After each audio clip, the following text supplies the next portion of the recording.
Hey everyone, in this video, I will show you how to become an admin on Roblox. The first method is by joining the official Roblox staff team. Roblox hires real employees to manage the platform, build new features, and keep the community safe. To apply, you need to visit the Roblox Careers website. There, you can find open job positions in different fields like engineering, moderation, design, and customer support. You must be at least 18 years old to apply. If you are hired by Roblox, your account will automatically receive official admin tools and an administrator badge. This is the most legitimate way to become an admin with full access to platform features.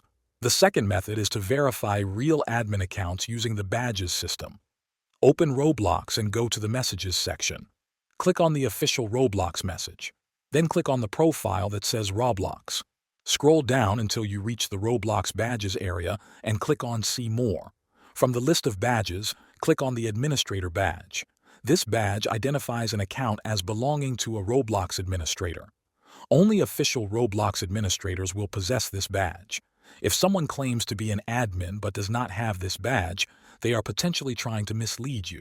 If this happens, please report abuse, and Roblox will delete the imposter's account. Thanks for watching.